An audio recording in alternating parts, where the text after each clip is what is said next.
देखिए, चिराग पासवान इन दिनों बिहार के राजधानी पटना में है और पटना में चिराग पासवान लगातार लोगों से मुलाकात कर रहे हैं। लेकिन कल जब चिराग पासवान एक सैलून के उद्घाटन में बतौर मुख्य अतिथि पहुंचे और पूरी काफिला के साथ चिराग पासवान वहां पहुंचे और जैसे ही आसपास के लोगों ने देखा कि चिराग पासवान पहुंचे हुए हैं कि वहां पर अचानक भीड़ लग गया। देखिए, चिराग पासवान बिहार के युवा नेता हैं, जमुई के सांसद हैं और राष्ट्रीय अध्यक्ष हैं लोजपा रामविलास के। और देखिए, चिराग पासवान की फैन फॉलोइंग बिहार के युवाओं में लगातार इन दिनों बढ़ रही है।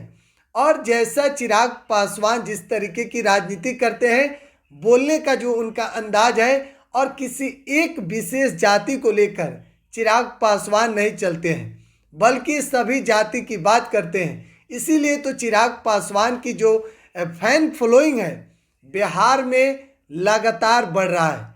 देखिए, सामने अब 2024 के चुनाव है और चिराग पासवान एनडीए के हिस्सा है, यानी कि बीजेपी के साथ मिलकर चुनाव लड़ेंगे। हालांकि आपको बता दें कि चिराग पासवान बिहार में बड़ी भूमिका निभाने वाले हैं 2024 के लोकसभा चुनाव में।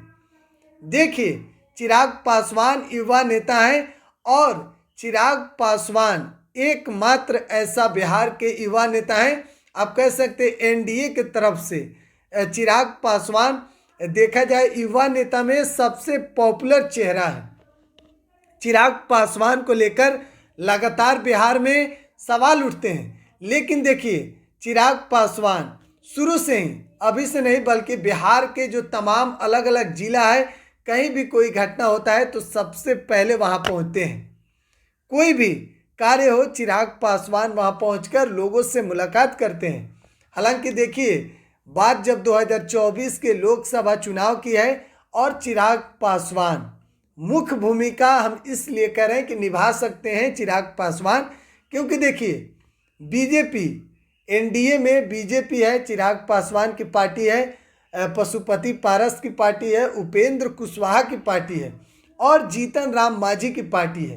लेकिन एक बात तय है कि बीजेपी के बाद बिहार के जो 40 लोकसभा सीट हैं, उसमें अगर दूसरे नंबर पर कोई सबसे ज़्यादा सीट अगर किसी पार्टी को दिया जा सकता है तो फिर चिराग पासवान की पार्टी है।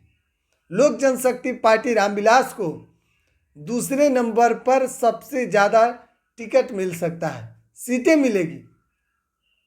कहा जाए, देखिए, 40 लोकसभा सीट में अगर दूसरे यानी कि बीजेपी पहले सबसे ज़्यादा सीटों पर चुनाव लड़ेगी और उसके बाद चिराग पासवान की पार्टी दूसरे नंबर पर ज़्यादा सीटों से चुनाव लड़ेगी। उसके बाद जो बाकी उपेंद्र कुशवाहा की पार्टी, जीतन राम मांझी की पार्टी, पशुपति पारस की पार्टी, इन लोगों को चिराग पासवान के बाद कम सीट मिलेगा, चिराग पासवान के पार्टी के बाद। हालांकि देखने का समय है, अब जल्द ही सीट बंटवारे को लेकर मामला भी सामने आएगा। फिलहाल आप बिहार एक्सक्लूसिव पर बने रहें। बहुत बहुत धन्यवाद।